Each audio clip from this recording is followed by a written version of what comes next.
à une rencontre urgente de tous nos grands acteurs politiques. Le président Tshisekedi doit mettre de côté l'orgueil. Le problème en Ituri, c'est qu'on se jette dans les affaires de l'État avec émotion, sans beaucoup de rationalité. Où irons-nous avec cette allure? Pas plus tard qu'avant-hier, les territoires de Kanyabayonga venaient d'être pris entre les mains des rebelles du M23. Et aujourd'hui, ces rebelles sont proches des Butembo. De l'autre côté, c'est le président qui fait des promesses. De l'autre côté, c'est l'armée qui essaie de faire quelque chose, mais jusqu'à présent, rien ne montre l'efficacité et la montée en puissance de cette armée.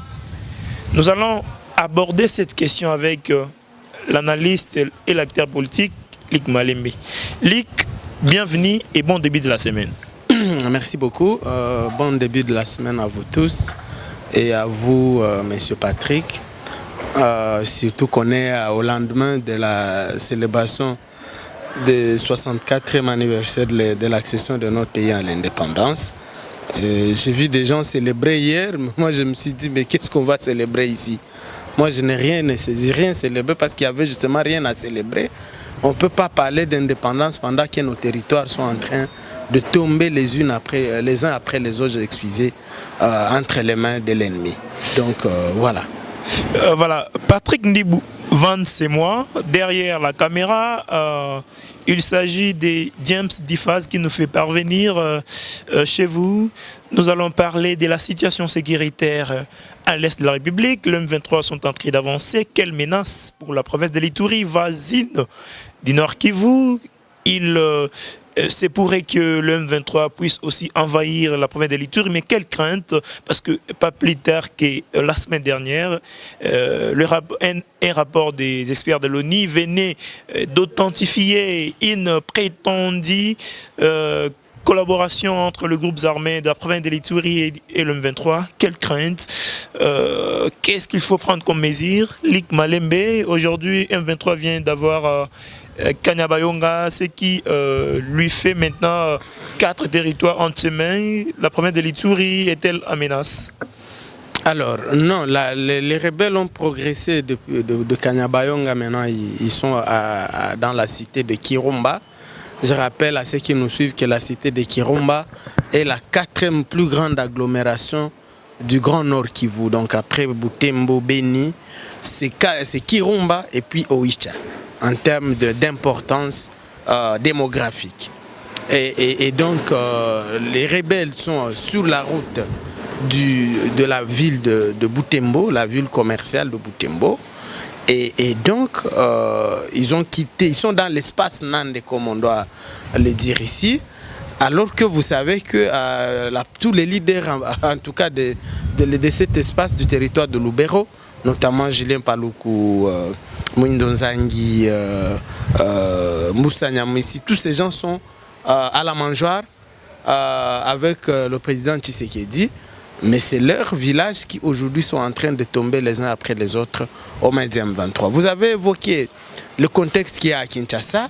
J'ai suivi une ribambelle de discours hier de tous nos politiciens. J'ai suivi non seulement le président Tshisekedi, mais également le président Martin Fayoulou de l'ESID. J'ai suivi le docteur, Moïse Katumbi de Ensemble. Et tout ça. Bon, je me suis dit, mais est-ce que nos politiciens se rendent compte de la gravité de la situation? Est-ce que les gens se rendent compte que notre pays est en train de partir à petit feu? Ces gens sont venus des montagnes, de Runyoni, de Tchanzu, au nord qui voit la frontière avec le Rwanda. Ils sont en train d'avancer, de gagner du terrain lentement, et ils sont à la porte de Butembo. Vous imaginez? Donc on ne peut plus continuer à dormir et à négliger la capacité de ces gens. Ces gens ont la capacité, il faut arrêter de les négliger et prendre les choses au sérieux. Moi, ce que je vois dans les autres pays en pareilles circonstances, on met de côté les égos et les orgueils démesurés, on se rassemble. Parce que comment l'homme 23 profite de quoi? Il profite justement de cette désunion totale de nos acteurs politiques. Fayoulou dit ceci, Mukwege dit ceci, Kabila dit ceci, Tshisekedi dit ceci, Katumbi dit ceci, il n'y a pas de cohésion. Alors qu'au Rwanda, il n'y a que Kagame, une seule voix qui parle et tout le monde suit. Donc vous voyez tous comment ces gens nous gagnent. J'appelle avec insistance à une rencontre urgente de tous nos grands acteurs politiques. Le président Tshisekedi doit mettre de côté l'orgueil. C'est clair qu'il ne saura pas nous sortir de cette situation de lui-même. C'est clair, on ne va pas se voiler la face. Tshisekedi a tout tenté, ça n'a pas fonctionné. Ce qui était de sa capacité, il ne saura pas nous enlever de cette situation. Donc, je vous comprends très bien sur Tshisekedi qui est le problème. Mais vous croyez quoi? C'est lui le conducteur du navire. Le navire... Non, mais quand vous parlez conducteur de navire, là vous parlez parce qu'il y a un chef d'état-major, il y a... Non, c'est lui d'abord. C'est lui que le peuple congolais a élu. Tous ces gens...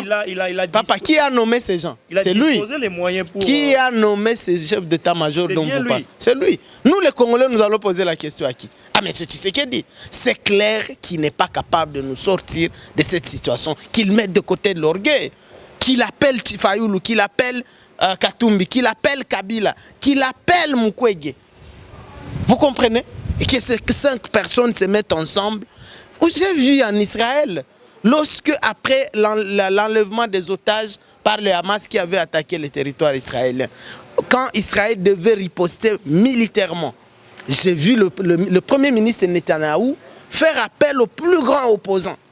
Pas pour le mettre au gouvernement, mais il a créé un conseil de guerre dans lequel siégeait le plus grand opposant. Et voilà comment ils s'y prennent. C'est comme ça que les autres pays fonctionnent. Chez nous, on gère le pays comme si c'était un champ de maïs privé, de quelqu'un avec des humeurs. Même si les choses ne fonctionnent pas, il faut commencer à négliger. Non, on est fatigué avec ce genre de choses. Et je ne demande pas à M. Tshisekedi d'appeler Fayulu pour le mettre au gouvernement. Personne de tous ces gens n'a besoin d'être au gouvernement. J'appelle à M. Tshisekedi d'appeler ses autres opposants pour qu'on crée une cohésion autour de cette guerre. Au Rwanda, il y a une cohésion, il n'y a une seule personne qui décide, c'est Kagame, et tout le monde suit. Chez nous, ce n'est pas le cas. En laissant les opposants comme ça, chacun dans son coin, on ne peut pas prétendre avoir créé une cohésion autour de cette guerre. En tout ça, est-ce que la province de l'Ituri est-elle menacée? Très bien. Je suis content que vous ayez évoqué la question de l'Ituri parce que, comme vous avez rappelé, les derniers rapports des experts de l'ONU font état d'une collaboration entre un groupe armé d'ici et les M23. Et donc, la crainte, c'est quoi? C'est que pour l'Ituri, le M23 n'a pas besoin de faire cette route de Beni. Non. Ce groupe armé-là peut se transformer en M23 ici. On se réveille un matin, M23 est ici, mais c'est qui? C'est nos propres groupes armés qui vont coaliser. J'ai même suivi qu'il y a un groupe armé dans le Bafouassende, dans la Tchopo, qui serait aussi de connivence avec les M23 assimilés. Donc voilà les calculs qu'ils font. Ils n'auront pas besoin de faire toute cette route. Ils sont capables d'instrumentaliser nos propres frères ici, des groupes armés locaux ici qui vont se transformer en M23. Mais je voudrais dire, je voudrais plutôt m'adresser à nos frères ituriens ici. Le problème en Ituri, c'est qu'on se jette dans les affaires de l'État avec émotion, sans beaucoup de rationalité. C'est de cette même manière que des gens étaient allés demander leur état de siège à Kinshasa. Luc n'y était pas. Quand ils sont allés demander leur état de siège, là c'était les Ituriens. Mais qui a fait la prison pour l'état de siège? C'est moi. Et tous ne l'ont pas fait. Qui a fait l'exil pour combattre l'état de siège ici? Il n'y a que moi. Qui a combattu pour les victimes de Djougou plus que moi? Je vais vous mettre au défi, monsieur Patrick. Demandez à l'UPC de nous montrer une seule photo où l'UPC et ses leaders sont dans un site de déplacés, assister les déplacés. Vous ne le verrez pas. Peut-être ils partent de manière... Non, je vous mets au défi, ce sont des politiques, cher ami. Ils ne peuvent pas partir de manière silencieuse. Mais moi, je peux vous montrer des milliers de photos où moi, Luc, je suis dans un site de déplacés. J'ai même amené lors de la campagne électorale de décembre dernier. J'étais le seul à amener mon candidat président, Martin Fayulu, au site de déplacés. Tshisekedi n'y a pas été, Katumbi n'y a pas été, personne n'y a été. Moi, j'ai amené Fayulu dans le site de déplacés ici. Mais aujourd'hui, ça devient leur frère. Moi, Luc, c'est moi l'étranger. Vous voyez? Alors, aujourd'hui encore, on voudrait aller se jeter dans les bras du M23. Mais qui a dit aux gens que si le M23 vient ici, c'est ce qui va terminer les tueries de Djougou. Qui vous a dit ça? La différence ici, entre l'Ituri et le Nord Kivu, c'est qu'au Nord Kivu, il y a une tribu majoritaire, tu vois. Il y a une tribu majoritaire, quand elle décide, tout le reste suivent. Ce n'est pas le cas pour l'Ituri. Si quelqu'un ose amener le M23 ici, il n'est pas majoritaire. Les autres vont refuser. Les autres vont le combattre. Lui et ses M23. D'ailleurs, je vous rappelle, qu'en 1999-2003, l'armée rwandaise a été ici. Et ce sont les mêmes qui l'ont amené ici, hein, qui ont amené l'Intaganda ici. Qu'est-ce que l'armée rwandaise a fait? Quand on parlait des mêmes, c'était... Ils se connaissent. Ceux qui sont en train d'aller comploter notamment pour amener les M23 ici, ils se connaissent. Mais ces gens avaient ramené l'armée rwandaise. Ils ont ramené Ntaganda ici. Qu'est-ce que l'armée rwandaise a fait? Elle a précipité l'Ituri dans une guerre interethnique. Au même moment, l'armée rwandaise appuyait les MALUPC. Au même moment, elle appuyait les Lendu de FNI. C'est le même scénario qui vous attend, les amis. Osez amener les M23 ici. Si le M23 vient ici, à l'heure où je vous parle, elle va appuyer Ezaïr et Kodeko. Tu sais pourquoi? Parce que tout le monde a de l'or.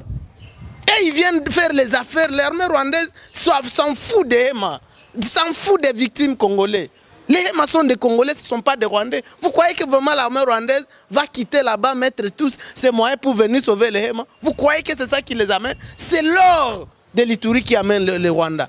Et si l'armée rwandaise doit venir ici, elle va appuyer Zahir et Kodeko parce que tous ont de l'or. Et les gens n'auront qu'à pleurer. On va assister à une deuxième guerre interethnique qui pourrait malheureusement être pire que la première. Écoutez, je vais un peu essayer de comprendre une chose. Nous sommes là, ça fera à peu près 6 ans, ou peut-être 7 ans que la guerre entre Kodeko et imposée en Djougou entre Kodeko et les Zaïre, bien qu'elle n'était pas, l'autodéfense n'était pas officielle, mais tout le monde connaît déjà qu'il existe un groupe armé, ou peut-être un groupe armé dénommé Zaïre. Aujourd'hui, les rapports des experts fait état d'une collaboration entre les Zaïre et plutôt M23. Comment, jusqu'à présent, le gouvernement n'essaye pas de prendre un peu des mesures un peu contraignantes, des mesures tendant à contraindre ces groupes armés, peut-être des Zaïre qui est cité, et l'armée reste toujours là en train de considérer les Zaïre comme étant les Congolais qui se sont révoltés? Non, vous avez entendu pas plus tard qu'hier que l'armée a lancé finalement les offensives à Djougou dans la région de l'Icéi contre Kodeko. Mais moi je veux demander à l'armée de ne pas se limiter. Là, il faut frapper tous ceux qui détiennent illégalement les armes à Djougou. Il n'y a pas de bonne milice à Djougou. Il n'y a pas autodéfense à Djougou, je vous l'ai toujours dit. Il y a que des criminels, des orpailleurs à la recherche de l'or qui se battent pour le contrôle des sites minés et c'est la population civile qui paye le prix. Il n'y a pas, et je le répète, il n'y a pas autodéfense à Djougou parce que quand Kodeko veut attaquer là où elle veut, Zaïre ne peut pas l'empêcher. La preuve, vous venez de voir Kodeko raser l'Odjo, la plus grande bastion des Zaïre. Kodeko l'a rasé. Si Kodeko veut attaquer Dala, il va le faire. Donc, ces histoires, il faut s'en débarrasser. La seule armée capable de nous sécuriser à Djougou, c'est les FARDC. Ce n'est pas ces histoires des milices, des autodéfenses, c'est pas quoi. Il n'y en a pas ces histoires-là. Donc, moi, je veux appeler l'armée à frapper tous ceux qui détiennent illégalement des armes. À Djougou, ce sont des civils et des criminels dont leur place est en prison. Mais maintenant, parce que vous parlez du rapport des experts de l'ONU, moi je vous ai dit que ces gens vont nier.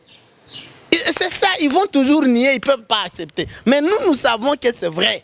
Parce qu'on les a vus nier même l'existence de ce groupe. Aujourd'hui, tout le monde a honte. Qu'est-ce que le gouvernement attend pour arrêter les faits de... Moi, je ne suis pas porte-parole du gouvernement. Je ne suis pas porte-parole du gouvernement.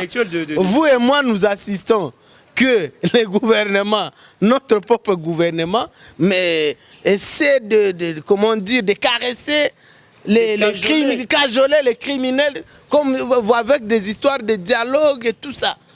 Bon, je suis d'accord avec le gouvernement sur un point. La question de Djougou ne peut pas être réglée que par la force des armes. Ça, il faut se le dire ouvertement. Pas seulement la force des armes. C'est vrai qu'il faut une force militaire pour tenter de créer les conditions d'un travail de fond pour comprendre pourquoi ces gens se battent à chaque fois. Mais écoutez, il y a quand même des gens qui devaient être déjà en prison dans cette province parce que tout le monde on connaît ce qu'ils font. Même ceux qui sont en train d'aller, comment dire, comploter pour amener le M23 ici, ils sont connus des services. Ils font des navettes entre l'Ouganda, le Rwanda et ici. L'autre fois, je vous ai dit que des Itouriens ont quitté ici pour faire diversion et tromper la vigilance de nos services. Ils ont quitté ici, Kampala, Kigali. Kigali, ils sont allés à Bangui en Centrafrique. Et tu sais qu'à Bangui, il y a l'armée rwandaise et c'est là qu'ils sont allés signer des accords avec le M23. Tout ça a été fait. Vous avez des preuves? Mais je l'ai dénoncé, personne ne m'a contredit. Personne. Est-ce que nos services... Bon, moi, Luc, ce n'est pas mon travail, moi, Luc, d'aller commencer à dire aux services, papa, ils sont payés pour ça. Non. Moi, mon travail, c'est de dénoncer le mal et de défendre notre population qui souffre. Et c'est ce que je fais. Et chacun doit faire son travail. Moi, personne ne me paye pour ça. Je ne suis pas payé avec l'argent du contribuable congolais. Mais ces services qui sont payés énormément par nous les Congolais, c'est à eux de trouver, ce n'est pas à moi Luc, de leur dire comment ils doivent faire leur travail. Parce que si on les envoie me chercher moi Luc, même si je me cache en dessous du lit, ils vont me trouver. Mais ils ne sont pas capables de trouver comment les Codeco se ravitaillent en armes. Ils ne sont pas capables de trouver comment Zahir va trouver des armes en Ouganda et au Rwanda. Et ce n'est pas mon travail de les leur faire. Donc voilà ce que je peux vous dire à ce sujet. Pour l'Ituri, la crainte est là. Je répète, la crainte c'est que si le M23 doit venir ici, elle n'a pas besoin de faire cette longue route de haut, venir Roubeni, c'est pas Commanda, venir ici. Il y a des groupes qui sont prêts, qui sont en train en tout cas, on les soupçonne de vouloir se transformer en M23. On va se réveiller un matin, les mêmes groupes là ont changé d'identité et c'est M23 et ils vont faire allégeance au Rwanda. Je ne sais pas pour gagner quoi, mais je les ai prévenus. Encore une fois, c'est comme ça qu'ils font toujours les choses dans la précipitation sans beaucoup de rationalité. Et quand ça va barder, ils vont trouver des boucs émissaires. Ça sera lui. De la même manière, ils étaient allés chercher leur état de siège. Chers amis, ces gens n'étaient pas allés chercher l'état de siège pour aider les victimes. Tout le monde sait à Djougou que ce n'est pas par la force militaire qu'on peut régler la question de Djougou. Ils étaient allés chercher l'état de siège parce qu'il fallait faire partir Bamanissa et prendre le pouvoir provincial ici. C'est ce qu'ils ne vous diront pas. Quand ça n'a pas fonctionné, voilà, parce qu'ils croyaient que l'état de siège allait faire 1 mois, 2 mois, et puis on organise les élections des gouverneurs et ils deviennent des gouverneurs. Maintenant, voilà, Tshisekedi n'est pas allé dans leur logique. Aujourd'hui, ils se rendent compte que finalement, on ne sait pas quand est-ce que cet état de siège finira. Voilà, c'est le M23. Ils sont dans la logique du pouvoir pour le pouvoir. Personne n'est dans la logique des victimes ici. Parce que tout le monde sait que ce n'est pas le M23 qui peut régler la question de Djougou. Ce n'est pas le M23. Amenez le M23 ici. Les Lènes vont refuser. Les autres vont refuser. Et ceux qui vont les amener, ils sont minoritaires. Ils ne peuvent pas s'imposer sur les autres. Et nous allons plonger dans une guerre interethnique. C'est la différence avec le Nord Kivu, où il y a une seule tribu. Quand elle a décidé, tout le monde va suivre et personne ne va oser refuser. Donc, quand tu as vu les gens au Nord Kivu applaudir le M23 ou les accueillir, cela ne peut pas se faire ici. Ça ne peut pas se faire ici parce qu'on ne fait pas l'unanimité ici. Ceux qui vont venir avec, ils vont trouver les autres qui ne sont pas d'accord et ça sera la guerre interethnique dans cette ville. Je préviens, je ne suis pas prophète des malheurs. Je préviens et je dis à ceux qui sont tentés d'aller sur ces chemins que c'est le mauvais. Et je vous dis que ça ne va pas fonctionner. Voilà, très cher Luc, tu as longuement parlé, je te le sais suffisamment dit temps et voilà, nous sommes arrivés presque à la fin, au moins qu'on ait un dernier mot parce que vous avez touché d'une manière détaillée cette question qui fait très mal. Nous sommes tous des Congolais. On a que Congo comme patrie et nation, nous sommes obligés de la défendre ou de défendre cette nation jusqu'au sacrifice suprême, comme on l'a toujours dit. Et aujourd'hui, on se sent très mal quand les territoires tombent les uns après les autres. À Kinshasa, c'est la distraction, c'est la danse, la musique, la bière, et de l'autre côté, c'est la population qui souffre sans abri et consort. Et voilà, il faut quand même en parler, bouger, toquer partout pour voir comment on peut échanger le narratif comme Mouyaya l'a toujours dit.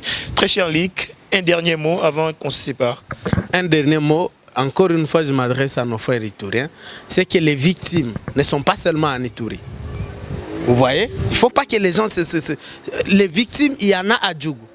Être victime, c'est une chose, mais aller comploter contre la nation, c'est une autre. Il ne faut pas que les gens fassent l'amalgame. Oh non, nous on est victime, si M23 doit nous aider. Non, non, non, c'est lié avec le M23, c'est une trahison contre le pays. Encore que les victimes ne sont pas seulement à Djougou, cher ami. Toi, tu as vu la milice Yaka qu'on appelle Mobondo, dans le Kwilu, dans le Kwango, dans l'ex-Bandundu. Qu'est-ce qu'ils ont fait au Teke? Moi, je reviendrai là. Les morts que j'ai vus là-bas, c'est exactement ce qu'on fait à Djougou. On a éventré des femmes enceintes là-bas. On a violé, on a incendié des villages. Mais est-ce que tu as vu les Teke aller pour autant chercher les M23 pour les sauver? Non. Pas loin de nous ici, à Kisangani, les Mbole, les Lengole sont en train de s'entretuer. Il y a des victimes là-bas. Mais est-ce que tu as vu ces gens aller chercher les M23? Mais qu'est-ce qui nous prend, nous? D'accord, il y a des victimes. Mais est-ce que pour autant il faut aller comploter contre la nation? Encore que je vous ai dit que le contexte de l'Ituri est terrible, est différent. Et celui qui va oser s'amener sur ce terrain, il va plutôt aggraver la situation des victimes. En tout cas, j'invite les victimes, ceux qui se reconnaissent vraiment comme des victimes, pas ceux-là qui tirent les ficelles, qui se donnent des noms, plusieurs noms, ceci, cela, victime, victime, alors qu'en réalité c'est des bourreaux, c'est des infiltrés, c'est des traîtres de la nation qui se cachent derrière les victimes. Mais moi je parle aux vraies victimes pour leur dire que la seule force capable de les sécuriser, c'est les FARDC. Et quiconque va les amener dans ce terrain, de faire venir l'ennemi rwandais ici, je vous dis que ce sera pour aggraver leur situation. Ça, je vous dis, hein, ça sera pour aggraver leur situation. Je vous rappelle que l'armée rwandaise était déjà ici en 1999-2003. Et c'est elle qui a précipité l'Ituri dans une guerre interethnique parce qu'elle a joué au double jeu. Elle donnait des armes au même moment à l'UPC de Hema et au même moment au FNI de Lendu. Et elle a envenimé la situation et on est allé vers une guerre interethnique. Or, si on va dans une guerre interethnique aujourd'hui, elle sera pire que celle de 1999-2003. Merci, merci très chers téléspectateurs. Nous sommes arrivés pratiquement à la fin, soit au terminus de cette émission qui a réussi l'acteur politique Lick Malem, mais avec qui nous avons essayé de parler sur la situation sécuritaire à l'est de la République, particulièrement celle du Nord Kivu, qui, avec l'avancée vraiment flexible du M23, fait peur ou menacerait la province de l'Ituri. Et Patrick Ndibou, c'est moi, derrière la caméra, il s'agissait de James Difaz. Et bon début de la semaine à tous et prenez bien soin de vous. On se retrouve d'ici peu et pour avec le même plaisir et la même allure. Au revoir.